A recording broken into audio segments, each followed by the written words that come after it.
ድረሱልኝ። አረ ዘረፈኝ። አንቺ ሰኒ እሺ ልቀቀኝ። ምንድነው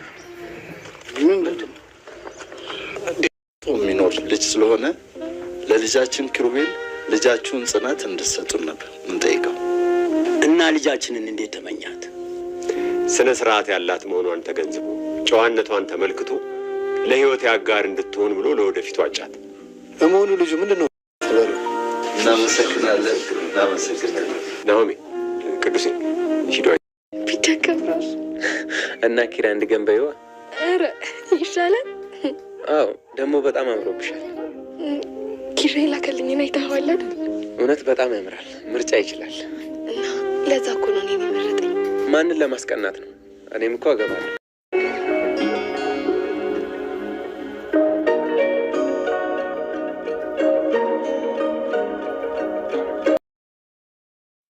በጉጉት ስንጠብቀው የነበረው የኪራና የጽናት ሽምግልና ዛሬ ላይ ተጠናቋል። ይህም ደግሞ በደስ በሚል ሁኔታ ነበረ የተፈጸመው። የጽናት አባትም ለሰርጉ የሚሆን ምቹ ሀሳብን አምጥቷል። ኪራ ሲያስበውና ሲመኘው የነበረውን የሰርጉን ፕሮግራም ዛሬ ላይ የጽናት አባት እንዲስተካከል ለጽናት መክረው ጽናት ወደ አዲስ አበባ ተመልሳለች። ሰላም ጤና ይስጥልኝ ውድና የተከበራችሁ ተመልካቾቼ እንዴት አላችሁ? እግዚአብሔር ይመስገን እኔ በጣም ደህና ነኝ። በያላችሁበት ሰላማችሁ ይብዛ እያልኩኝ ዛሬ ደግሞ ጽናት ድራማን ይዤላችሁ መጥቻለሁ። እስከ ቪዲዮ ፍጻሜ ድረስ አብራችሁ ይቆዩ። ከብዙ ውጣ ውረድና እንዲሁም ፈተና በኋላ ዛሬ ላይ የጽናትና የኪራ ደስታ ነው። ኪራና ጽናት እንግዲህ ብዙ ፈተናዎችን አሳልፈው ዛሬ ላይ እዚህ ላይ ደርሰው ሽምግልናው ድረስ ብዙ ፈተና ገጥሟቸው ነበረ። ነገር ግን አንዱ ጠላታቸው በስካር መንፈስ ስለወደቀ ሽምግልናው በስርዓትና እንዲሁም ደግሞ በሰላም ተጠናቆ ሽማግሌዎች ወደ አገራቸው ሊመለሱ ይችላል። ኪራ በግና እንዲሁም ደግሞ ለጽናት ስጦታ በርከት ያሉ ስጦታዎችና እንዲሁም ደግሞ በርከት ያሉ ሽማግሌዎችን ናሆምንና እንዲሁም ቅዱስን ጨምሮ ወደ ገጠር ልኮ ነበረ። እንግዲህ ያለውን ነገር አደራ በማለትና ሽማግሌዎቹም ነግሯቸው ነበር። ሽማግሌዎቹም ስለ ሽምግልና እንኳ አንተ አትነግረንም፣ ጥርሳችንን የነቀልንበት ነው፣ አይዞህ አናሳፍርህም፣ ይዘናት ነው የምንመጣው በማለት እንግዲህ ደስታ ይዛችሁ ነው በማለት ሸኝቷቸው ነበረ። ጉዟቸውም የሰላም ጉዞ ከሆነ በኋላ እነ ጽናት ቤት ደርሰዋል። የጽናትም አባት እንግዲህ አክስቶቿን አጎቶቿን ጠርቶ ስለነበረ ለሽምግልናው አብራችሁኝ እንድትቀመጡ በማለት ሄዶ ነግሯቸው ነበር። ነገር ግን ማናቸውም ሳይመጡ ቀርተዋል። ይህም ደግሞ የጽናት አጎት ከየት መጣ ሳይባል የዳዊት አባትና የጽናት አባት ብቻ ቁጭ ባሉበት ሰዓት ዳዊት አባት ላይ ስልክ ይደወላል። ስልኩንም እንግዲህ ተነስቶ ነበረ የሄደው። እሱም መንገድ ላይ ሲያገኘው የጽናት አጎት ነበረ፣ የእናቷ እህት ማለት ነው። እንዴ ማነህ አላወቅኩም በማለት እንግዲህ ራሱን ካስተዋወቀው በኋላ የጽናትን አጎት እንደሆነ ይነግረዋል። ወይ አንተ ነህ እንዴ? እንዴት ነህ? ሰላም ነው ወይ? እንዴት ዛሬ መጣህ? በማለት ይነግረዋል። ሽምግልና መኖሩን ሰምቼ ነው። የእህቴን ደስታ ባልካፈልም ቢያንስ የልጇን ደስታ ልካፈል ብዬ ነው። እባክህን አስታርቀኝ በማለት እንግዲህ ማለትም ከጽናት አባት ነው የሚታረቀው፣ እንዲሁም ከጽናት ማለት ነው። ጽናትም ጠይቀዋት ስለሚያውቁ ከፍቷታል። ሁለት ሽምግልና እንዴት ይሆናል ብለህ ነው? እስኪና እንግባና እንየው በማለት እንግዲህ ይዞት ገብቶ ነበረ። የጽናትም አባት የይቅር ባይ ሰው ናቸውና እንዴት መጣህ ዛሬ በማለት ጥያቄዎችን ቢቀጥሉም ነገር ግን አይ የእህቴን ደስታ ልካፈል ብዬ ነው። እህቴ በህልሜ እየመጣች አሰቃየችኝ፣ እህቴንም አደራ እያለችኝ አሳሰበኝ እና ሽምግልናውን ስሰማ አብሬ ልቀመጥ ብዬ ነው የመጣሁት በማለት እንግዲህ ለጽናት አባት ይነግረዋል። የጽናትም አባት የሆነ እስካሁን ድረስ ቁጭ ብለህ ሳትጠይቃት ሳታያት የቆየህ ልጅ ዛሬ መምጣት ገርሞኝ ነው በማለት እንግዲህ ይቅርታ ያወርዳል። በዛሬ በደስታዬ ቀን ጭቅጭቅ አልፈልግም በማለት እንግዲህ የጽናትም አባት ጽናትን መታ አባቷ ጎን ትቀመጣለች። ይቻት ልጄ እንግዲህ አበባዬ ያለ እናት ያለ አባት እናት አባትም ሆኜ ያሳደግኳት ልጄ ዛሬ የደስታዋ ቀን ነው፣ ይህ አጎትሽ ነው በማለት ይነግራታል። የእናቴ ወንድም ነው በማለት በማለት ነበር እንግዲህ ጽናትም እሺ ያላት። አዎ ስትመኙና ስታስቢው የነበረው ለማወቅ ስጓጊ የነበረው አጎትሽ ይሄ ነው በማለት ይነግራታል። ግን እኮ ያ ጊዜ አሁን አይደለም በማለት ተናግራ ነበረ።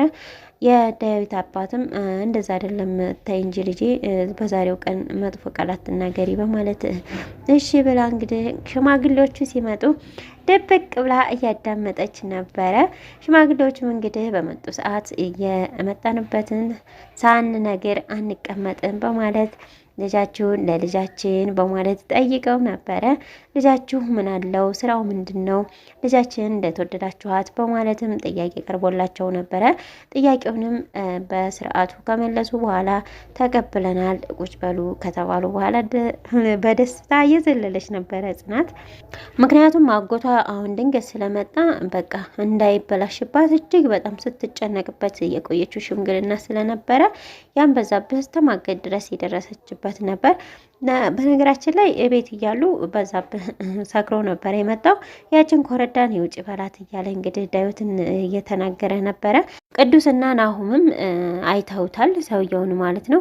እሱ ግን እየተንገዳገደ ሄዶ አንድ ቦታ ላይ እንግዲህ መስክ ላይ ሰክሮ ተኝቶ ነበረ።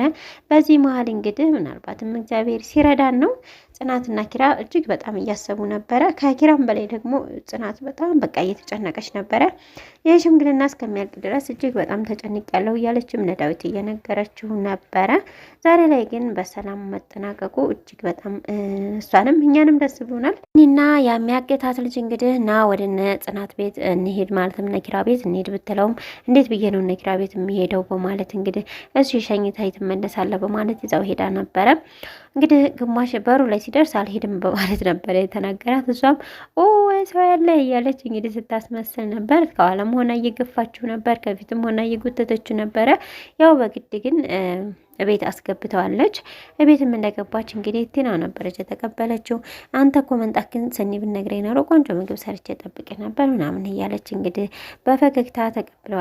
እኔ አንቺን አወራሻለሁ በማለት እንግዲህ ሰኒም ይዛት ሄዳ ነበረ። ምን እንዳወራቻት ግን አይታወቅም። ምናልባትም ስለ ስፒድ ነው ልጠይቃት የምትችለው። ምሩም ደግሞ አሁን ላይ ከእርግዝናዋ ከህመሟን በላይ ደግሞ እጅግ በጣም ጭንቀት ውስጥ ናት። ምክንያቱም የሰኒ ወረቀት ጠፍቷል። የሰኒ ወረቀት በመጥፋቱም ደግሞ እንደዚህ ነበር ያረኩት እርግጠኛ ነኝ በማለት እንዲሁም ደግሞ መለስ በማለት ጽዮን ይዛው እንደነበረም ከዛም ነጥቃ እዛ እንዳስቀመጠችው እያስታወሰች ነበር። ነገር ግን ወረቀቱ አሁንም አልተገኘም።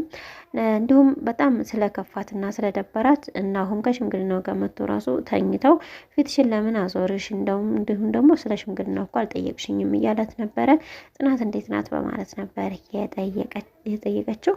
በጣም ደህና ናት አምሮባታል በማለትም ይነግራታል። እነ ጽናትም እንግዲህ አጎቷን ሸኝተዋል ከዴቭ አባት ጋር እንዲሁም አባቷ በመሆን እናመሰግናለን፣ ትልቅ ነገር ነው ያደረግከው ማለት እንግዲህ ከዚህ በኋላ በሰላም እንቀጥላለን እየተባባሉ እንግዲህ ያለ ነገር ደስ ብሏቸዋል። እጅግ በጣም ነው ደስ የሚለው። ከአንድ 2-3 ሲሆኑ እጅግ ደስ ይላል። ዴቭም ጽናትም እንዴት ነበረ በማለት ጠይቋት ነበረ። በጣም ነው ደስ ያለኝ በማለት ነበር የተናገረችው እና ይደገማ ደግሞ ይላካ እስከ ማለት ነበረ የደረሰው። እሷም ደግሞ ኪራ ያደርገውም እንጂ ቢያደርገው ደስ ይለኝ ነበረ በማለት መልሳለታለች። የጽናትም አባት እንግዲህ ለጽናት ደስታ እጅግ እየጣሩና እየለፉ ይገኛሉ። እስካሁንም በምንም ሳይጎልባት በደስታ አሳድገዋታል። እናትም አባትም ሆነው ዛሬ ላይ ደግሞ እኔ ምልሽ ልጄ እንዳይከፋሽ፣ ነገር ግን አንድ ነገር ላማክርሽ ነበረ። እዚህ ማንም ሙዜ የለሽም፣ ጓደኛ የለሽም። ስለዚህ እዛው ቢሰረግና እዛው ብትሰረጉና መልስ ብጠራሽ እንደምንም አድርጌ ያሰርቼ መልስ ጠራሽ አለው በማለት እንግዲህ ለጽናት ይነግሯታል። ጽናትም እሺ አባዬ በስርዓት ተሰርጌ ከአባቴ ቤት በወጣ ደስ ይለኝ ነበረ። ነገር ግን በቃ አንተ ደስ የሚልህ ከሆነ ችግር የለውም፣ አንተም እዛው ስለምትሆን ተኪራ ጋር እዛው በቃ ይደገሳል በማለት እንግዲህ ጽናትም ተስማምታ ወደ አዲስ አበባ መጥተዋል። የሄዱትም ደግሞ 3ቱም ሆነው ነበር። ዴቭ እንዲሁም ደግሞ የጽናት አባትና ጽናት ነበሩ። እንግዲህ እዛም እንደሆኑ ደውለው ለኪራ መምጣታቸውን ነግረውታል። ተቀበለንም እያሉት ይገኛሉ። እሱም ነጽናት እየመጡ ነው ጋሽም አሉ በማለት ለቤት ተናግሮ ሄዷል። ሊቀበላት ማለት ነው። ሰርጋቸው አሁን ላይ እንግዲህ ሰላምና በፍቅር እንደሚስተናገድ አንጠራጠርም።